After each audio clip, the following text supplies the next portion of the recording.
Tú fuiste el verbo en el principio, unigénito de Dios. El misterio de tu gloria, revelado en tu amor. Cuán hermoso su nombre es, cuán hermoso su nombre es, el nombre de Jesús, mi Rey. Cuán hermoso su nombre es, nada se iguala a él. Cuán hermoso su nombre es, no hay otro nombre.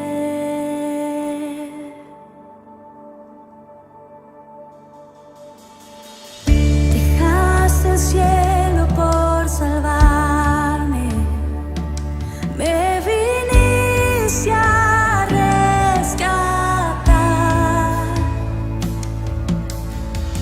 Mi transgresión tú perdonaste, nada nos separará. Majestuoso su nombre es, majestuoso su nombre es, el nombre de Jesús, mi Rey.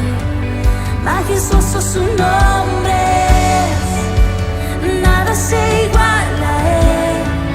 Majestuoso su nombre es, no hay otro nombre.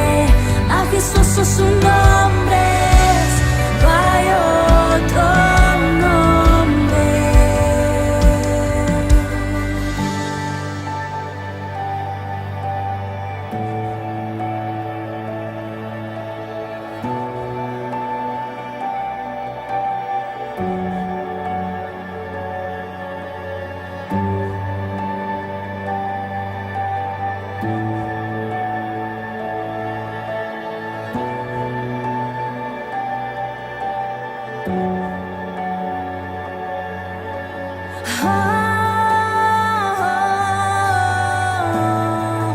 No hay otro nombre igual. Jesús, la muerte venciste, el velo partiste, la tumba vacía ahora está.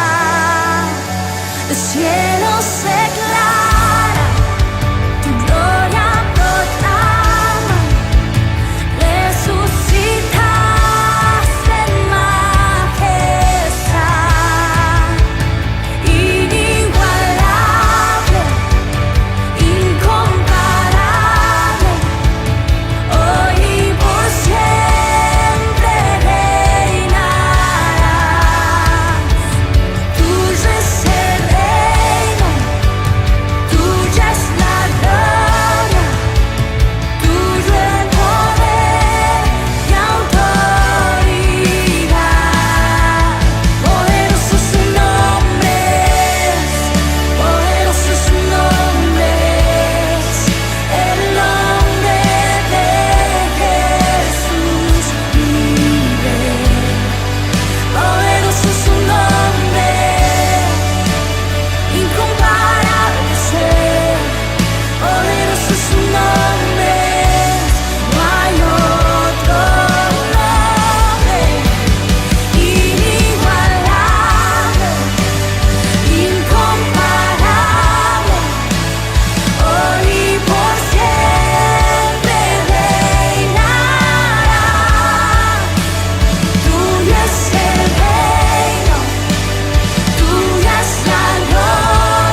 principio, Dios creador, antes el tiempo eras tú.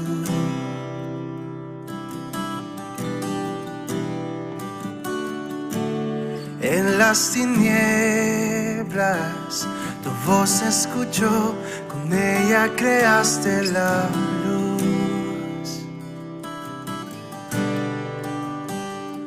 Con solo hablar creaste las galaxias con tu voz, y tu aliento a los planetas forma dio. Si los cielos te adoran, yo también puedo ver tu corazón en la creación. Las estrellas son señales de tu amor. Si la tierra te alaba, yo también.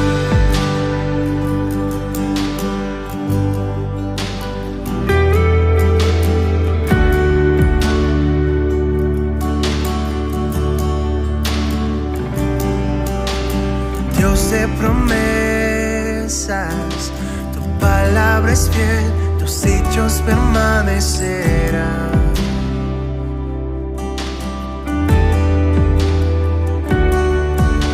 Cuando abres tu boca, la vida y la ciencia siempre tu voz seguirá.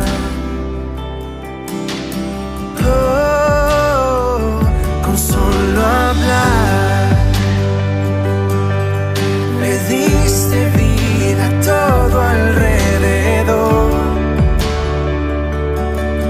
Creaste cada especie en su esplendor. Si ellos muestran quién tú eres, yo también puedo ver tu corazón en la creación. Cada amanecer un lienzo de tu amor. Si los cielos te obedecen, yo también.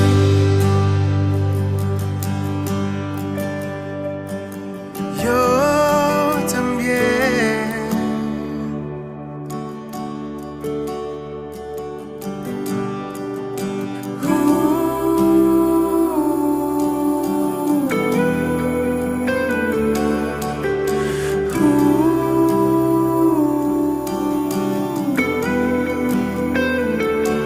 Si los cielos se alaban, yo también. Si los montes se arrodillan, yo también. Si los mares se someten, yo también. Y si todo fue creado para ti, yo también. Si los vientos te obedecen, yo también. Si las rocas te adoran, yo también. Y si aún me queda mucho que expresar, 1,000,000 de veces volveré a cantar.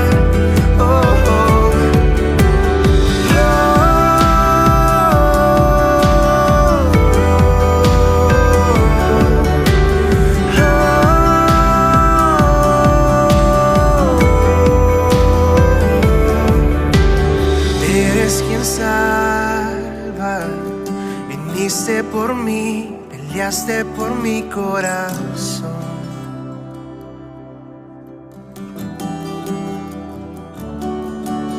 Ahí en el Calvario, en la oscuridad, la luz de este mundo murió. Oh, oh, con solo hablar disipas mis fracasos y temor. Tú viniste para darme salvación. Si la muerte derrotaste, yo también. Tu misericordia veo en la creación. Cada escena pinta un cuadro de tu amor. Si elegiste ser un siervo, yo también. Puedo ver tu amor por la humanidad. Cada hijo que viniste a rescatar. Si viviste para amarlos, yo también. Como tú lo harías una y otra vez. Pues tu gracia no se puede comprender. Al que se perdió lo buscas otra vez.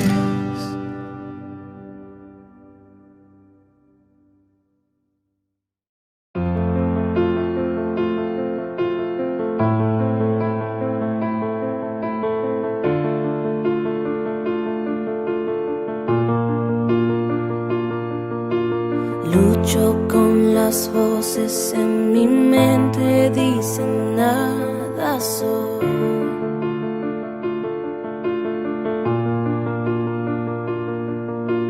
Me dicen mentiras que no me dejan oír tu voz.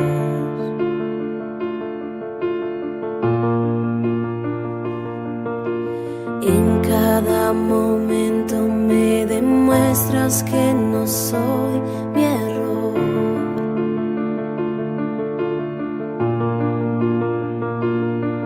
Recuérdame quién soy en ti, quiero escuchar tu voz. Dices que me amas tal y como soy. Dices que soy fuerte cuando débil soy, y al tropezar me levantarás. Dices que soy tuyo, que tu hijo soy, y creo en ti. Yo creo en ti. Lo que dices de mí, creo en ti. Lo único que importa ahora es lo que piensas tú de mí.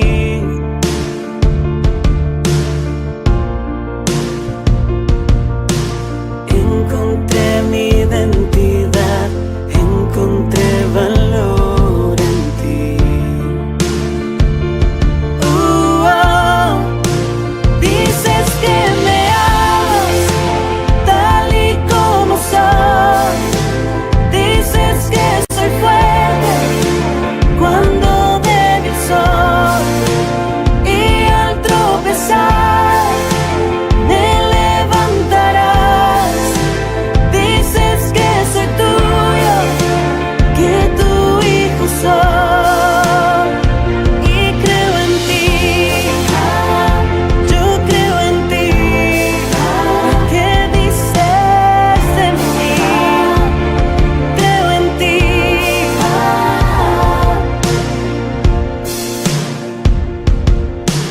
Todo lo que tengo y lo que soy lo rindo a tus pies.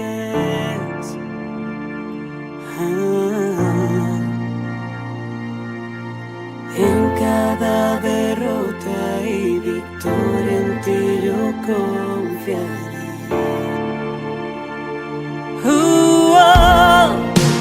Dices que me amas tal y como soy. Dices que soy fuerte cuando débil soy, y al tropezar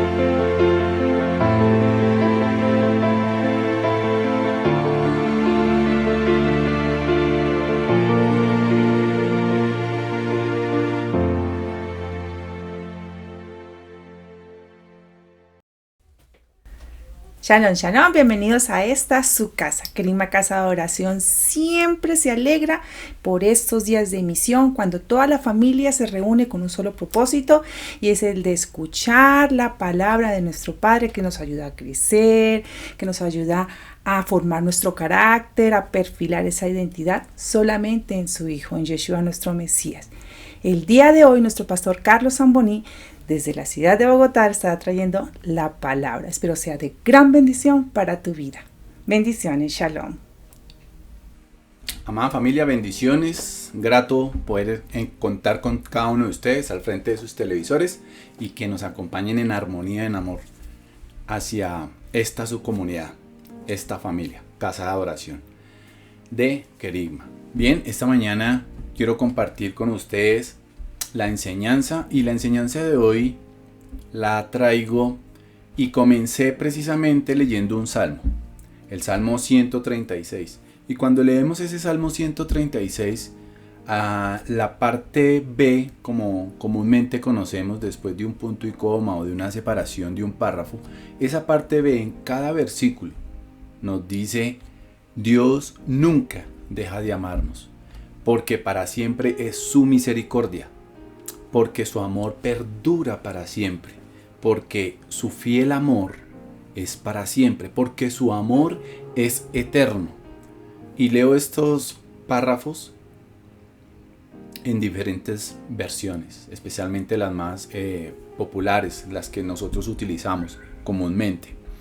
A partir de allí veo que Dios siempre muestra evidencias de su amor hacia sus hijos, hacia quienes han sido escogidos, hacia quienes hemos sido elegidos, protegidos por parte de Él, desde antes de la creación de este mundo.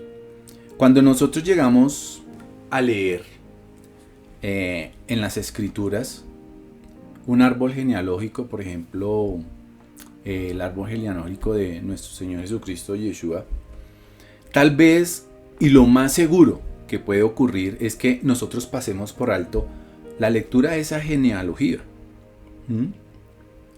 Porque nosotros nos preguntamos, bueno, ¿qué puedo sacar espiritualmente de esa lectura de una genealogía? Cuando vemos puros nombres extraños, tal vez difíciles de leer, nombres. Y eso, que están escritos o traducidos al griego y del griego al latín, del latín al español o al inglés, etc. Entonces se nos hace un poquito más fácil de pronunciarlos.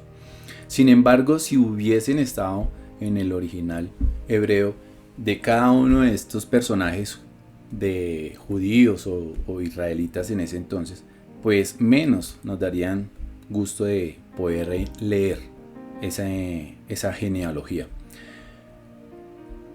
Quiero remitirme a un personaje, y este personaje para mí, cuando leo su historia, me impacta. Y es muy bonita, por toda esa historia que trae algo además espiritual y que desenlaza incluso a las naciones en todo el mundo, a todos los que estamos en los confines de la tierra. Y este personaje es Jacob. Jacob es el hombre responsable de que existan precisamente esos documentos históricos que registran los nombres de todos sus descendientes. Veamos, por ejemplo, Jacob fue nieto ¿de quién? De Abraham, hijo de Isaac, hermano de Esaú y precisamente padre de 12 hombres, 12 hijos que fundaron las 12 tribus de Israel. Por lo menos en el Génesis, por lo menos una cuarta parte de ese gran libro de Génesis está dedicada a la historia de Jacob. De modo que si está dedicada a la historia de Jacob es porque es importante. Es un personaje significativo para toda la historia bíblica y dentro de esa historia que nosotros conocemos a lo largo de nuestra Biblia. Los israelitas en el pasado respetaban y protegían precisamente sus genealogías. Y esos registros identificaban sus tribus, sus familias, qué les correspondían, qué tierra les correspondía, qué posición les correspondía. Y cuando los israelitas retornaron de Babilonia, las genealogías fueron el único método para poder identificar quiénes eran verdaderamente israelitas, quiénes eran los sacerdotes, quiénes eran los levitas y en dónde podían vivir esas personas.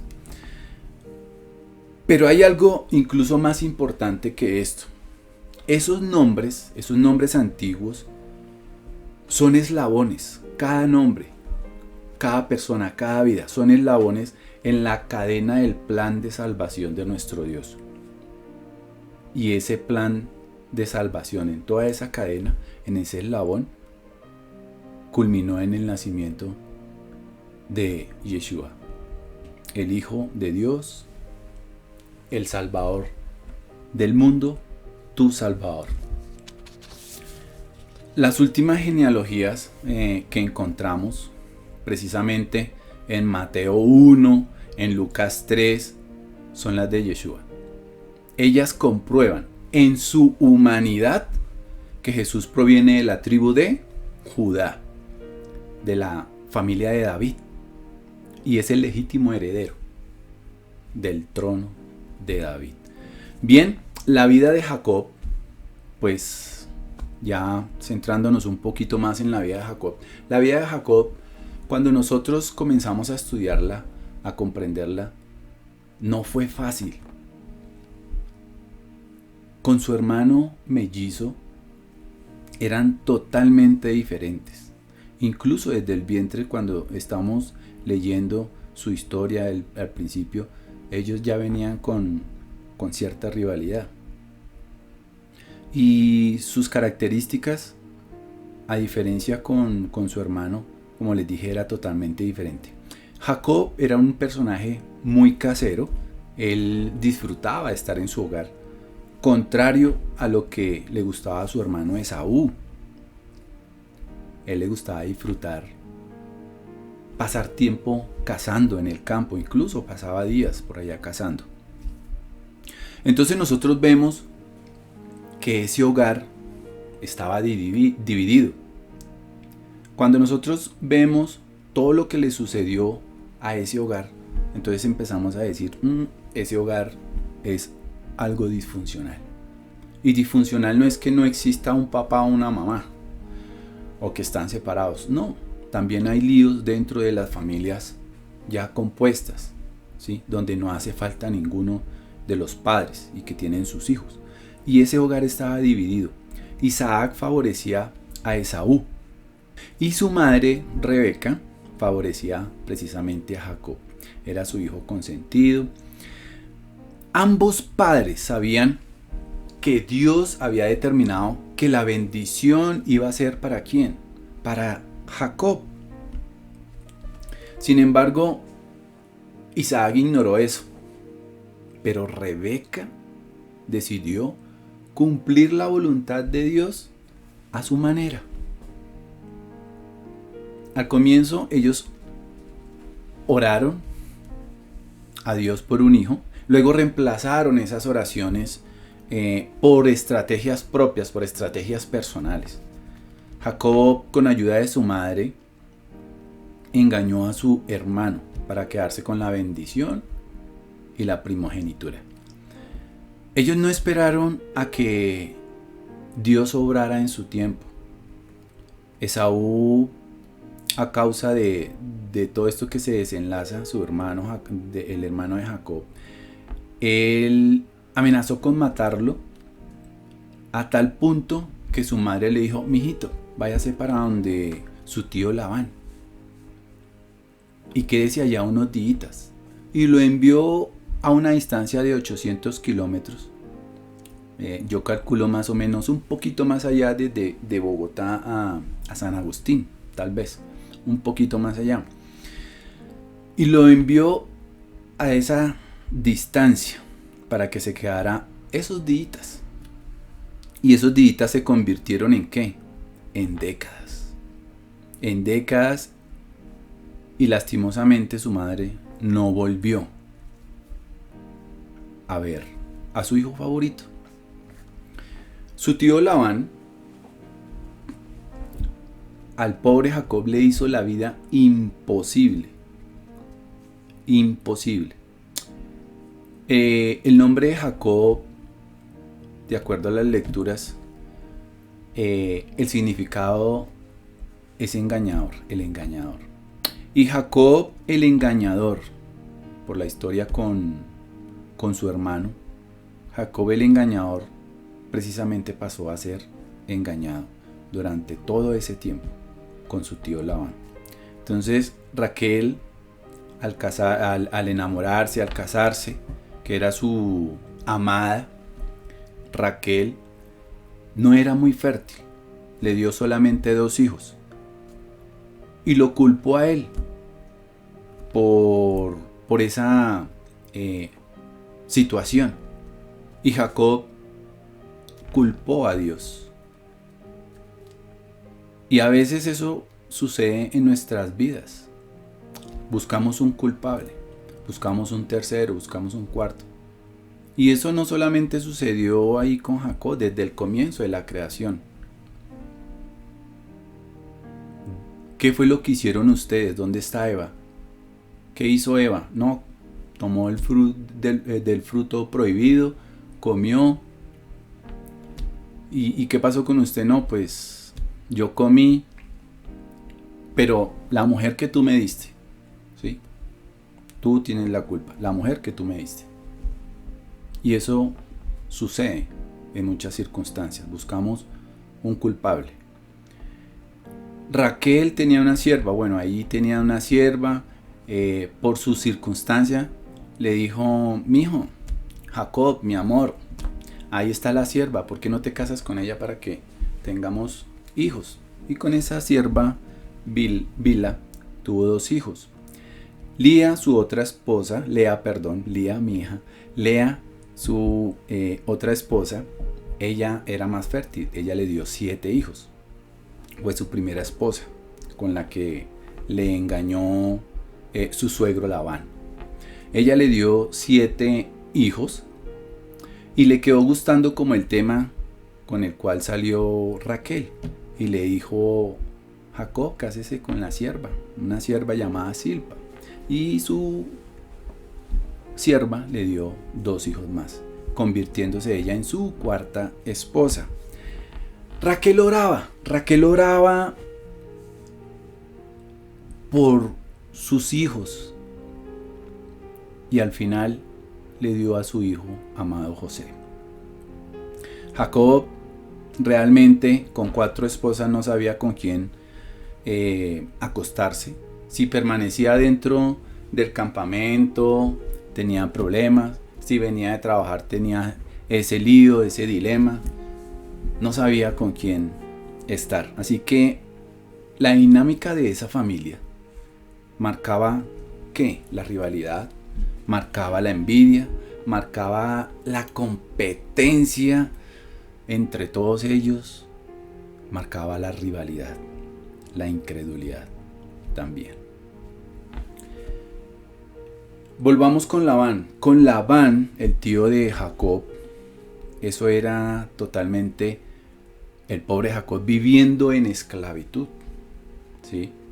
Le cambió 10 veces su salario, en 10 oportunidades se los cambió. Al final, realmente ellos no solucionaron todas esas diferencias, pero llegaron a un acuerdo y pudo lograr salir de allí, de esa protección o esa cobertura de su suegro Labán, además de tantas otras circunstancias.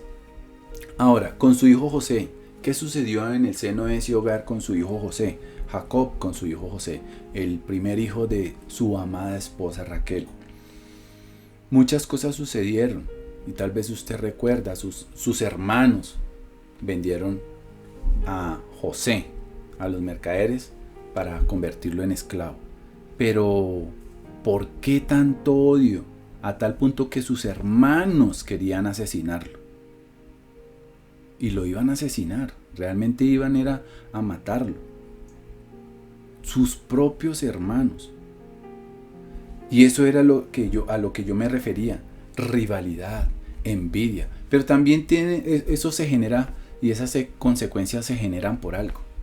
Jacob tenía preferencias por uno de sus hijos. Y eso no puede ocurrir en nuestros hogares. Jacob dijo, cuando ya desapareció su hijo amado, de su esposa amada, dijo, esto me perjudica. Todo está en mi contra, dicen otras versiones, Génesis 42:36. Pero en realidad lo que estaba ocurriendo con todas esas circunstancias que estaba viviendo Jacob era que Dios estaba obrando realmente a favor de Jacob. ¿Para qué?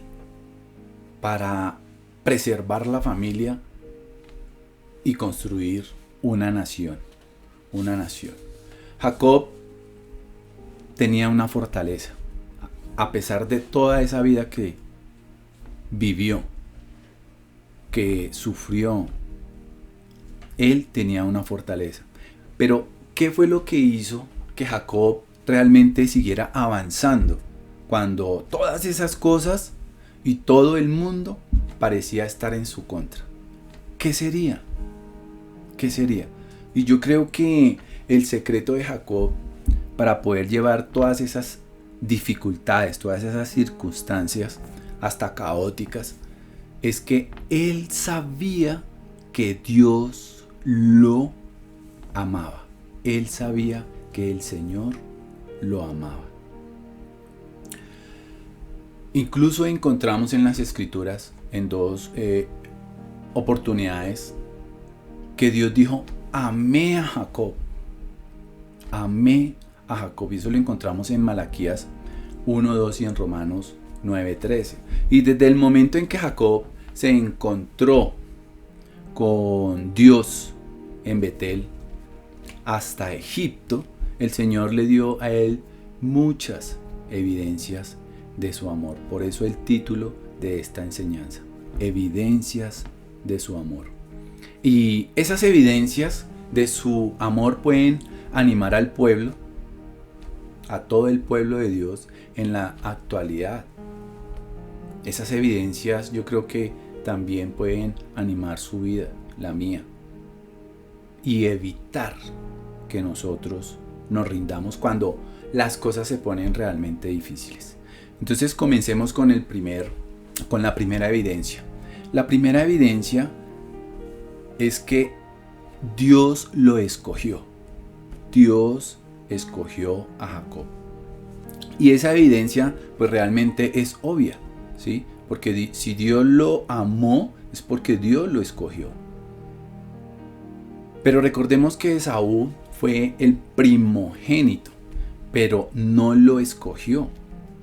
Escogió a Jacob, el hijo que nació en segundo lugar. Y no era nada nuevo en ese tiempo. Ese patrón había cambiado y se había establecido desde el pasado. Y recordemos que Dios eligió a Abel y no eligió a Caín. Dios eligió a Isaac y no a Ismael.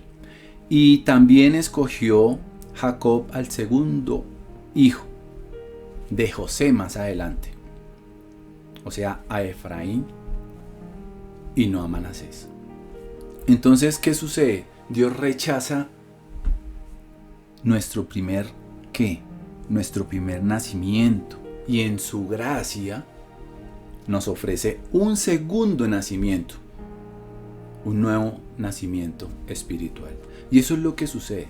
Y eso es lo que vemos cuando Dios comienza a cambiar como estos órdenes, como este patrón ya ha cambiado. En Juan 3:1-8, nuestro Señor Jesucristo, ¿qué dice? Lo que nace del cuerpo es cuerpo, lo que nace del espíritu es espíritu. Entonces, la gracia electiva de Dios no se basa en nuestro carácter o en nuestra propia conducta, no. Y es que Dios ha elegido a Jacob antes de que los dos hubieran nacido. Antes de que tal vez alguno de ellos hubiera hecho algo bueno o posiblemente algo malo. No, Dios ya había escogido a Jacob. Dios a nosotros ya nos ha elegido de antemano. Mire lo que dice Pablo en 1 Corintios 2:26, y lo voy a leer en la Nueva Versión Internacional. 2:26 al 29. Hermanos, consideren su propio llamamiento. No muchos de ustedes son sabios, según criterios meramente humanos. Ni son muchos los poderosos, ni muchos los de noble cuna.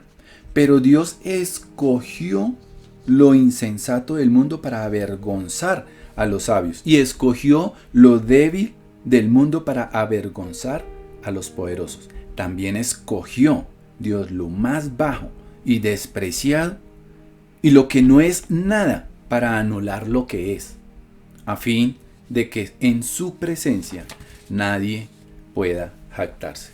Las personas que piensan que merecen ser salvas sencillamente son testimonio de que no saben nada sobre su propia identidad, su condición, ni mucho menos sobre la gracia de Dios, porque la salvación es un regalo de Dios y no es por obras, para que nadie se jacte, como leímos ahora. Jacob fue elegido no por ser un hombre bueno, porque realmente era un hombre bueno, sino por la gracia electiva y el amor de nuestro Padre Celestial. Entonces, nosotros cuando invocamos a Dios, Él nos salva. Y más adelante entonces nosotros descubrimos que fuimos primero elegidos por Él. Precisamente yo digo hoy, Dios me eligió a mí desde antes. No importando yo lo que hubiese hecho, no importando mi condición ni pecadora, ni cómo caí, cómo he caído, etc. No, fuimos primero elegidos por Él. Y entonces cuando ya llegamos a sus pies, entonces ahí sí descubrimos esa situación. Segunda evidencia, Él habla con nosotros. Dios habla con nosotros. Esa es la segunda evidencia del amor de Dios. Jacob tuvo un sueño en Betel. Él se recostó su cabeza sobre una roca. Eso es un simbolismo muy bonito. Él recostó su cabeza, quedó dormido y tuvo un sueño, una escalera, unos ángeles. Y bueno, y es que nuestro Padre en ese sueño nos enseña a nosotros mucho, así como le enseñó a Jacob, y eso fue transmitido a nosotros. Jacob pensaba que Dios estaba tal vez distante por todas esas circunstancias. Él no lo veía, él pensaba que estaba molesto con Jacob, pero Jacob aprendió que el Señor estaba a su lado y dispuesto a ayudarlo. Mire lo que dice Juan 2:51. Nos enseña que Yeshua es nuestra escalera al cielo y que por medio de Él tenemos acceso al Padre. Y eso fue precisamente lo que le mostró Dios a Jacob en su sueño. Yeshua es nuestra escalera, es por medio de Él.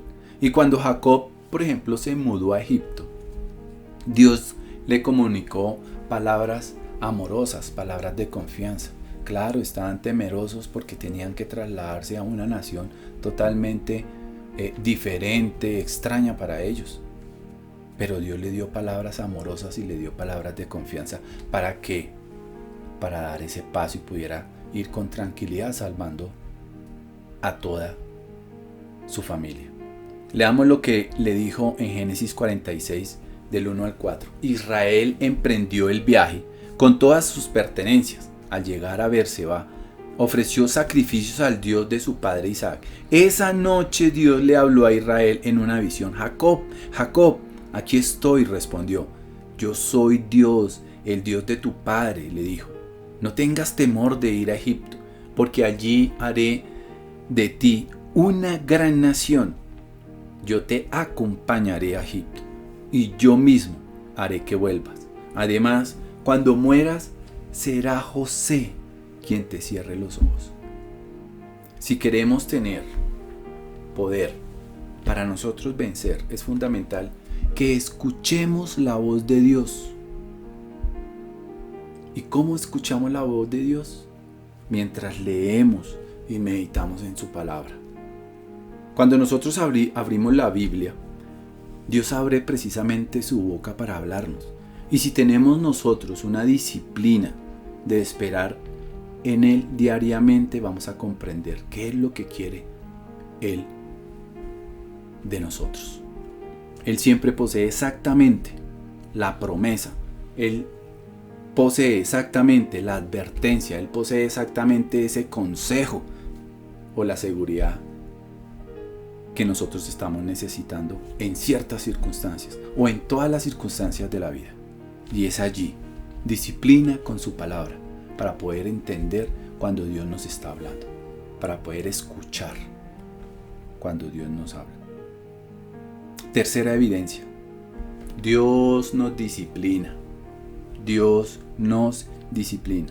Y esta tercera evidencia de que Dios nos ama es que realmente nos disciplina. Ahora, ¿cuándo hemos visto que un padre amoroso no disciplina a su hijo?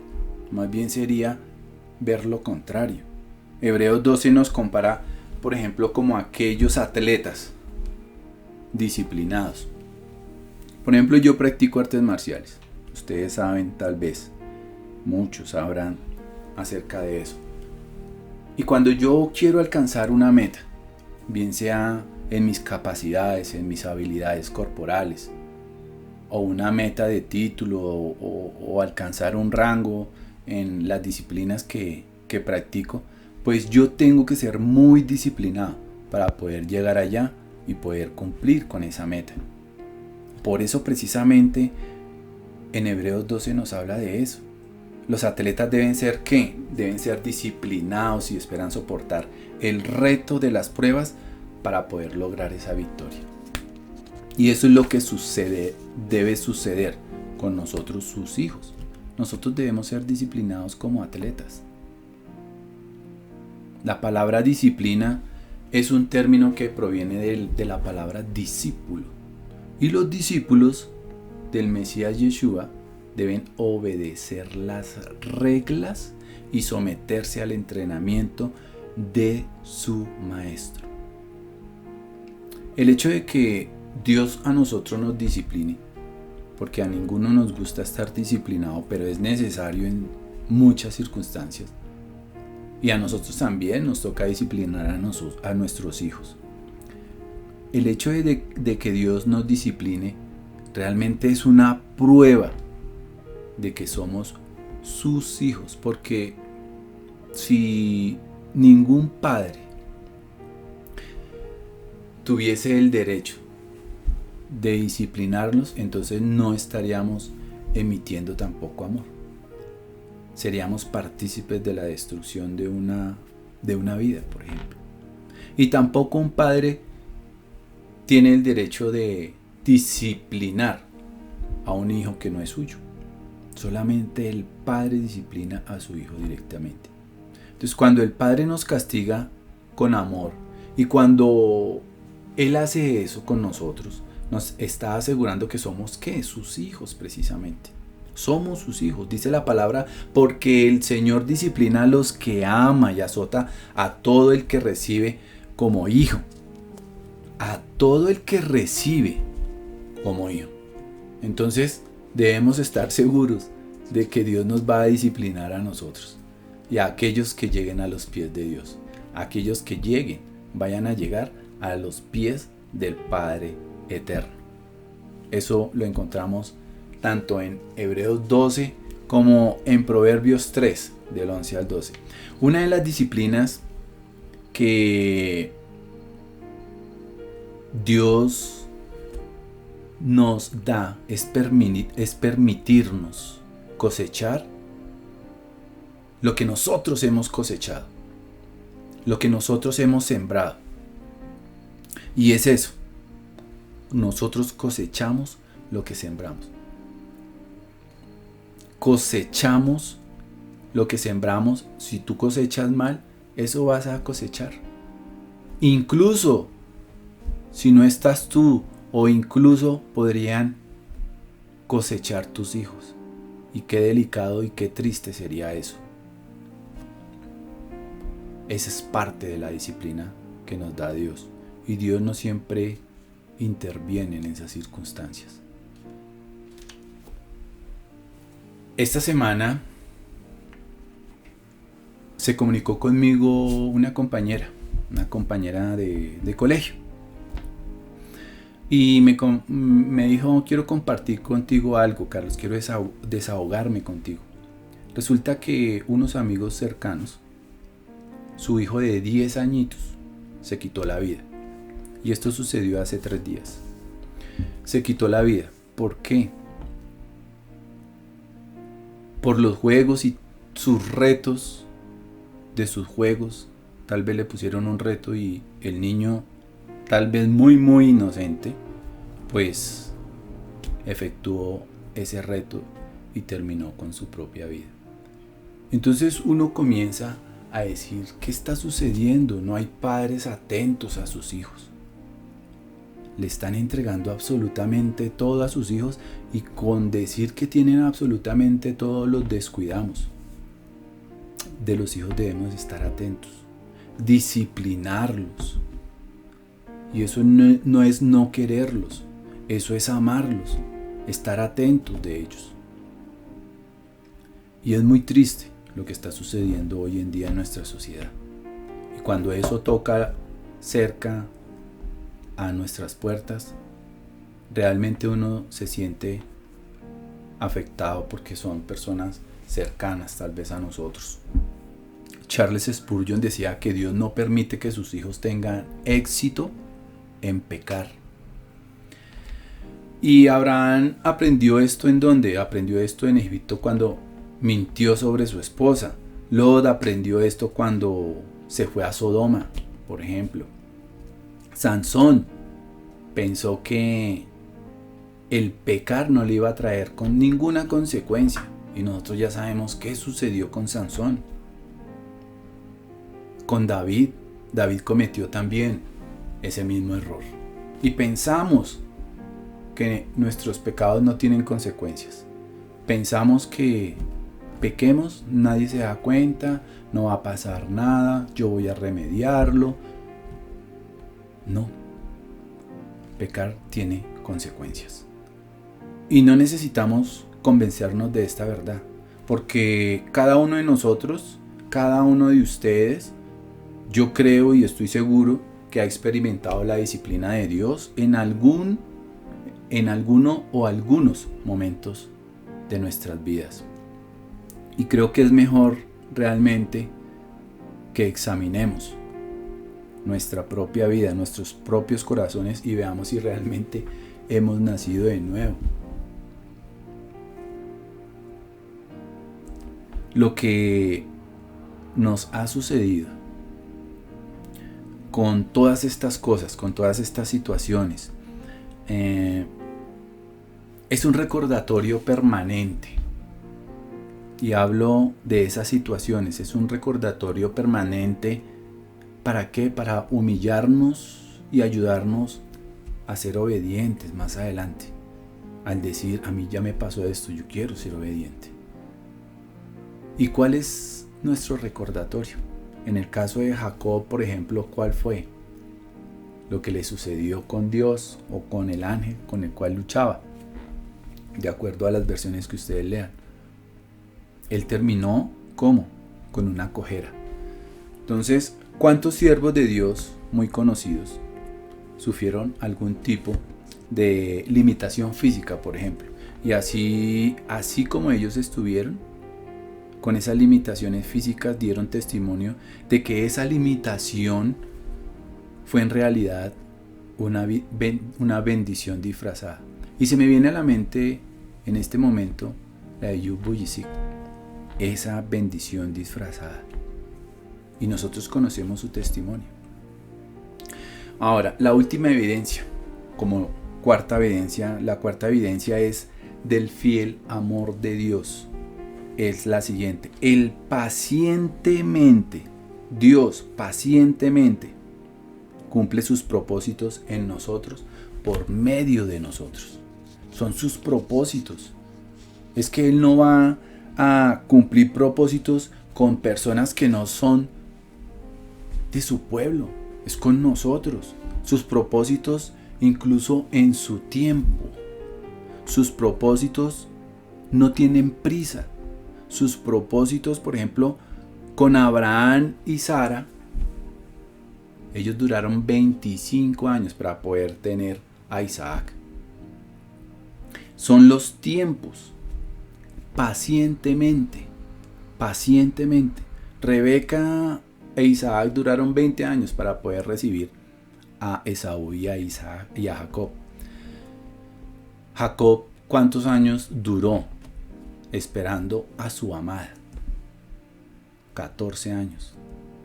Y teniéndola ahí, 14 años para poder tener a su esposa amada.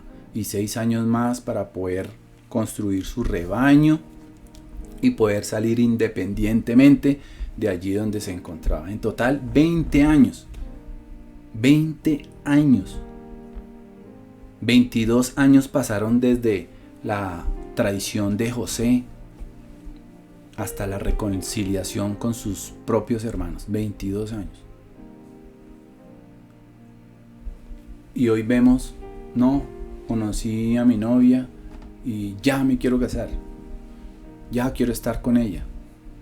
Ya quiero, mejor dicho, ¿sí?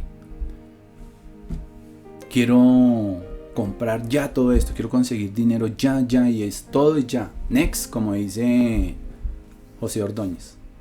Que así es la juventud o la generación de hoy en día. Next, no me sirvió o quiero conseguirlo ya, pronto, rápido. Desechamos rápido, desechamos pronto lo que no nos sirve. Dios no tiene prisa, porque todas sus obras se realizan en amor y el amor es paciente, el amor es bondadoso.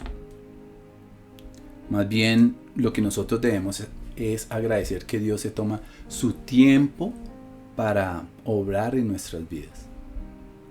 Y eso es lo que debemos hacer. Para terminar, junto antes de su muerte, Jacob reveló algunos de sus secretos. En el transcurso de esa situación, él exclamó: Señor, espero tu salvación. Señor, espero tu salvación. Y eso lo encontramos en Génesis 49, 18. Y ese término esperar, término de esperar también puede ser traducido como esperar pacientemente, como lo encontramos igual en Salmos 41. Esperar pacientemente. Y esa exclamación de Jacob: Señor, espero tu salvación, es pacientemente. Y es que en la vida de adulto de Jacob, él tuvo que aprender realmente a esperar pacientemente. Porque la impaciencia conduce a la impetuosidad. Y las dos son características ¿de qué? De la inmadurez. Mire lo que dice Santiago 1 del 2 al 7. Tened por sumo gozo, hermanos míos, el que os halléis en diversas pruebas, sabiendo que la prueba de vuestra fe produce paciencia, y que la paciencia tenga su perfecto resultado, para que seáis ¿qué? Perfectos y completos, sin que les falte nada. Pero si alguno de ustedes se ve falto de sabiduría, que la pida a Dios, el cual la da a todos abundantemente y sin reproche, y le será dada. Pero que pida con fe, sin dudar, porque el que duda es semejante a la ola del mar, impulsada por el viento y echada de un lado a otro lado. No piense pues ese hombre que recibirá cosa alguna del Señor. Entonces Jacob estuvo esperando en todas esas situaciones difíciles. Pero realmente lo que nosotros no podemos olvidar son esos propósitos, y ese propósito que es tan grande de todo ese asunto, de todos esos asuntos, que era traer el Hijo de Dios a esta tierra para que diera su vida por la salvación de su pueblo. Toda esa circunstancia tenía que ser formada en un hombre para que todo tuviera un desenlace mucho más adelante. Todas esas situaciones. Y ese es el propósito más grande entre todo esto. Traer a su Hijo para salvación de su pueblo. Y quiero hacer aquí un paréntesis. La palabra salvación en esa oración que hizo Jacob de Señor, espero tu salvación. Esa palabra salvación es Yehoshua en hebreo. Y esa es la primera vez que esta palabra es utilizada en las Sagradas Escrituras. Ese Yehoshua significa salvación. Y es el término hebreo por el cual proviene el verdadero nombre de Jesús, Yeshua. En Mateo 1:20, 21, ya entendiendo esto lo podemos leer. Pero cuando él estaba considerando hacerlo, se le apareció en sueños un ángel del Señor y le dijo: José, hijo de David, no temas recibir a María por esposa, porque ella ha concebido por obra del Espíritu Santo. Dará a luz un hijo y le pondrá por nombre Yeshua, porque él salvará a su pueblo de sus pecados. Entonces, hoy podemos decir nosotros: Señor, espero tu Yehoshua. La nación de Israel produjo profetas, la nación de Israel produjo sacerdotes, la nación de Israel produjo eruditos, produjo guerreros y también muchos adoradores. Pero un solo Salvador, y vale la pena esperar por su pronta venida. Dios tiene un propósito y nosotros debemos ser pacientes. ¿Pacientes para qué? Pacientes para equiparnos y seguir equipándonos para cumplir ese propósito. ¿Cuál es tu propósito como parte del pueblo de Dios? ¿Cuál es tu propósito como parte de esa familia donde estás hoy reunida? ¿Cuál es ese propósito? El Salmo 37:7 dice: guarda silencio ante el Señor y espera en Él con paciencia. Isaías 64:4 dice: fuera de ti, desde tiempos antiguos, nadie ha escuchado ni percibido, ni ojo alguno ha visto a un Dios que, como tú, actúe en favor de quienes en Él confían. Filipenses 1:6 dice: estoy convencido de esto, el que comenzó tan buena obra en ustedes la irá perfeccionando hasta el día de Cristo Jesús, nuestro Yeshua. Hasta ese día. Amada familia, Dios nos ama porque a pesar de todos esos fracasos que hemos tenido en nuestras vidas, nos convierte en una bendición para otras personas. Jacob bendijo ¿a quién? Jacob, después de toda esa trayectoria de su vida, cuando llegó a Egipto, tuvo esa gran oportunidad de bendecir al faraón, al gobernante del mundo en ese entonces. Imagínense esa escena. Toda esa paciencia, toda esa experiencia, todo ese amor que Dios le entregó, toda esa paciente fe que Jacob tuvo delante de Dios para poder cumplir muchos propósitos. Y uno de esos fue ir y bendecir a ese poderoso gobernador de ese entonces. La palabra del Señor dice: te bendeciré y serás bendición, dice. Eso dice la palabra. Ahora, ¿qué sustentó a Jacob durante esos pocos y malos años? Él sabía que Dios lo amaba. Usted puede estar seguro, usted puede estar segura de que Dios te ama completamente. A pesar de cualquier circunstancia que estemos pasando, Dios está con nosotros, siempre acompañándonos alrededor de nosotros, en toda circunstancia. Hebreos 11:10 dice, porque esperaba la ciudad de cimientos sólidos, de la cual Dios es arquitecto y constructor. Y Apocalipsis 21:12 dice, tenía una muralla grande, alta, y 12 puertas custodiadas por 12 ángeles, en las que estaban escritos los nombres de las 12 tribus de Israel. Los nombres de los hijos de Jacob. ¿Quién nos apartará del amor de Cristo? Dice la palabra. ¿La tribulación? ¿O la angustia? ¿La persecución? ¿El hambre? ¿La indigencia? ¿El peligro? ¿O la violencia?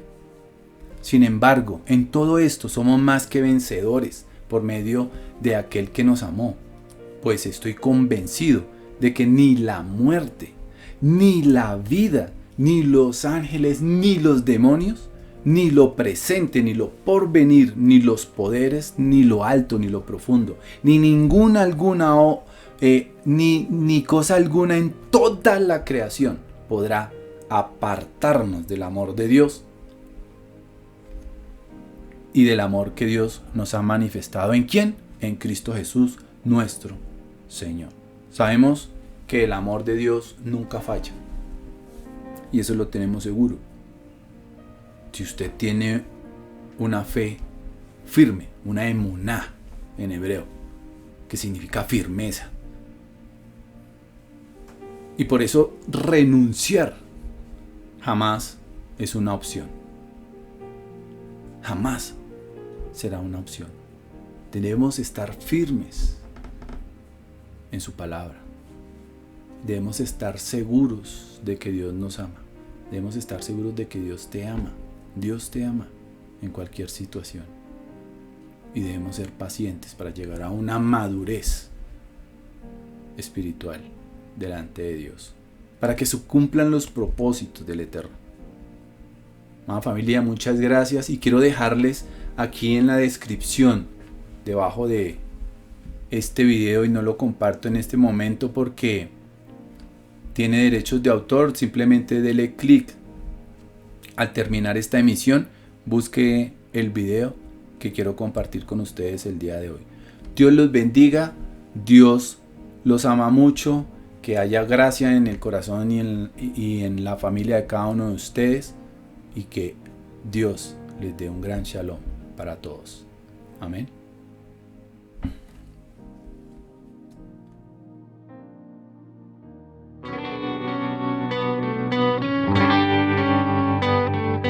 Hoy una nueva oportunidad.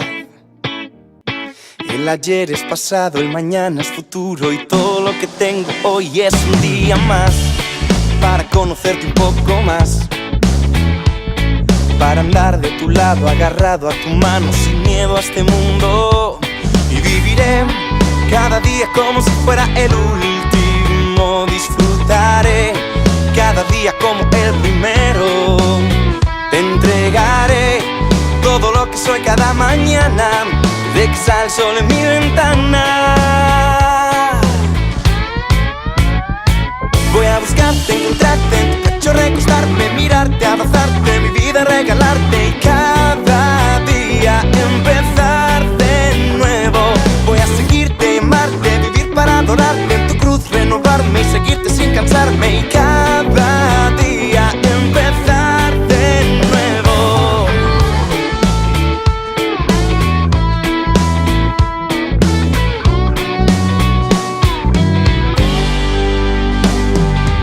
Hoy nuestra historia debe continuar, pues aunque pasan los años, tu amor está intacto, y todo lo que quiero yo es contigo estar. Me haces falta para respirar, porque es por tu sangre que puedo levantarme y darte las gracias. Y viviré Cada día como si fuera el último. Disfrutaré cada día como el primero. Te entregaré todo lo que soy cada mañana cuando salga el sol en mi ventana. Voy a buscarte, encontrarte, en tu pecho recostarme, mirarte, abrazarte, mi vida regalarte. Cada día empezar de nuevo. Voy a seguirte y amarte, vivir para adorarte, en tu cruz renovarme, seguirte sin cansarme. Cada día empezar de nuevo. Apreté el botón, hice un reset a mi vida. Me paré otra vez en la línea de salida, que esta vez correré con firmeza y con cuidado para no tropezarme como hice en el pasado. Voy seguro con una nueva esperanza, contigo al lado camino con confianza. Tengo tu mano, tú has vuelto a levantarme, hoy me agarro con fuerza, pues no quiero despegarme. Aquí voy a quedarme, dice. Y viviré cada día como si fuera el último. Disfrutaré cada día como el primero. Te entregaré todo lo que soy cada mañana cuando sale el sol en mi ventana. Voy a buscarte, encontrarte, en tu pecho recostarme, mirarte, abrazarte, mi vida regalarte y cada día empezar de nuevo. Voy a seguirte y amarte, vivir para adorarte, en tu cruz renovarme, seguirte sin cansarme. Cada día empezar de nuevo. Voy a buscarte, encontrarte, en tu pecho recostarme, mirarte, abrazarte y mi vida regalarte. Cada día empezar de nuevo. Voy a seguirte y amarte, vivir para adorarte, en tu cruz renovarme, seguirte sin cansarme. Cada día empezar de nuevo. Levántate, no te compliques, no dejes que el pasado te descalifique. Permite que su sangre te justifique. Como díselo, Quique. Así es, Funky. Cada día es un regalo que Dios nos da y cada uno de ellos hay que mirar al cielo y empezar de nuevo.